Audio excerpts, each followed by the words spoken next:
बाबू खेलेगा खेलेगा खेलेगा खेलेगा अभी उसको भी खिलाते हैं भैया। धनी तनी चूसे दाना आई भाई लोग की खुशी देख के हमारे कहीं में तनी मनी एनर्जी आई बा तो तनी मनी डांस होके के चाहिए भैया। धनी तनी चूसे दाना अरे की उठ के ललैया हो ललैया हो ललैया हो। यही गीतिया पे हमने के भोजपुरी में कैसे डांस होई धनु हो कि सैया सैया सैया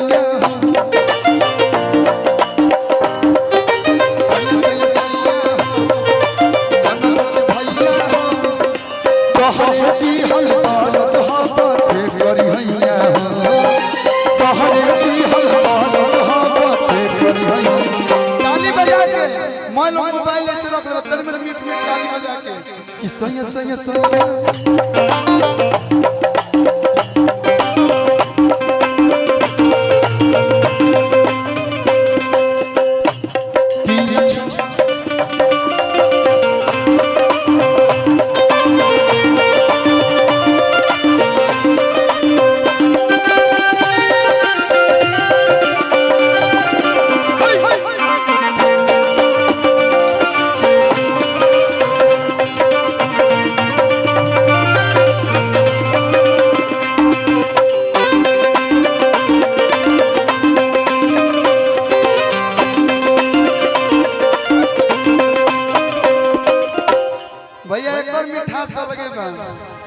कि तू हसीन भेसली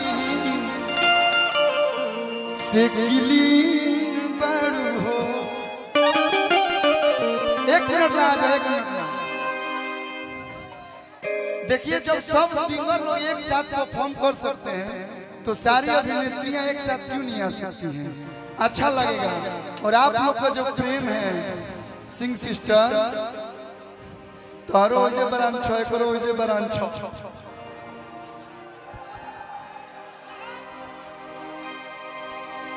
कि तू हसीन भेसली कटबू हम काटे तक का हो जाई तब जो दागी हो जाए तो कहिए पान के ना दागी हसैया दाग हो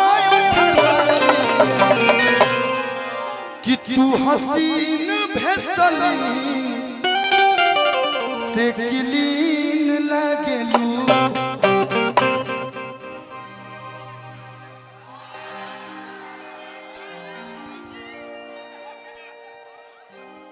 हम ऐसा नहीं थे बिल्कुल, हमारे यहाँ ऐसा ही होता है। मुझे फर्क नहीं पड़ता कि आप लोग क्या सोचते हैं। अब भैया हम ऐसा कोई नहीं दे दलित में हमारे गलती बा। राम के करना भावस के करा चुमा बढ़िया ना लागेला चुमा मीठ बाकी दे नमकीन लागे